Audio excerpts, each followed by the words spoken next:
It's definitely a badge of honor. I can't say that it's not. There's a certain amount of pride when you make somebody throw up from your special effects.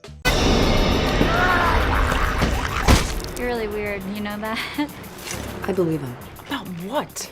Something really bad's gonna happen tonight. No, I know when Jonathan's lying, okay? I could hear it in his voice. Something's wrong. Speaking of surprises, kids, we have a very special guest with us today, all the way from Miles County. Please welcome Art the Clown. I love your shirt. You're already dressed for the part, right? Of course. Right, that's why we're here. Congratulations on the second movie. It's insane. I've just watched it. I have to say that I needed to watch before my lunchtime because here it's a little bit after the lunchtime because it's not an easy movie to watch if you are eating something, right? That's what I keep hearing. Yeah, some people lose their lunch. I don't want that to happen. And I wanted to know from you, one of the first things I was thinking when I was watching the movie is that so much blood all over the place all the time. Please tell me, I'm very curious, how many gallons of fake blood were necessary to make Terrifier 2? I couldn't even tell you. We just kept ordering. We stopped counting. This movie we were supposed to film it in 3 months. It wound up taking almost 3 years. So I couldn't even tell you. I mean, I wish I really knew how much. It's got to be well over 30, maybe 20, 30. That's a lot of blood. It's probably more. It's probably way more. I don't know. Yeah, I think it's something kind of like that, 30 up, because we see a lot of blood sometimes. Yeah, very sticky. Yeah. And we have to say that probably half of the gallons of fake blood you guys used in the movie went for that bedroom scene, right? Because that scene was a little bit messy. And I wanted to know from you, Damien, as you mentioned before, after the second movie was released, a lot of people were leaving the theater feeling a little bit unwell.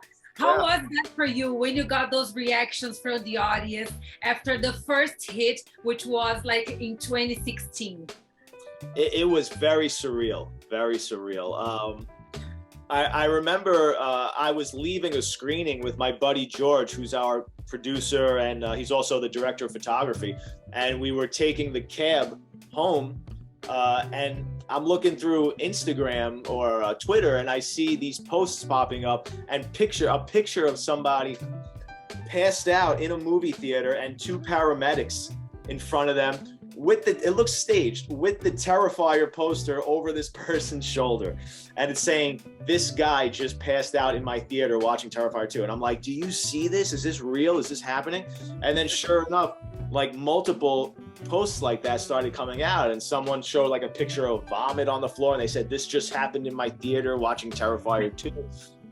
And then those stories took off and it went viral. And then for like that entire next week or two, we were on all news stations and morning talk shows, and Stephen King was tweeting about us, and Howard Stern was talking about us, and it was just so surreal. We never imagined anything like that would happen. I remember telling my crew when we were shooting like the bedroom scene, I said, we're gonna lose some people here. People are gonna walk out of the theater. They're not gonna be able to sit through this. I'm telling you, this is intense stuff. And we knew that going in, but not to the degree that it had. So it's definitely a badge of honor. I can't say that it's not. There's a certain amount of pride when you make somebody throw up from your special effects. That means you're doing your job really well, right? Exactly. Yeah. And it's so interesting because every time I have the opportunity to interview a horror movie director, I always get really impressed because usually you guys tend to be so nice. Like when I'm talking to directors like you, Damien, I never get the feeling that you guys direct horror movies, Of course, yeah.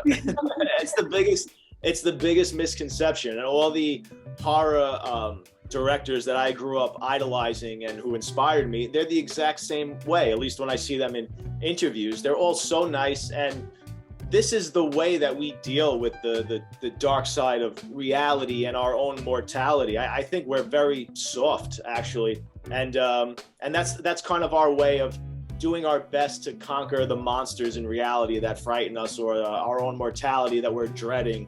I think this is the way. You kind of have to laugh at it and just come face to face with it, so it kind of shields you a little bit or makes you a little stronger when your time comes.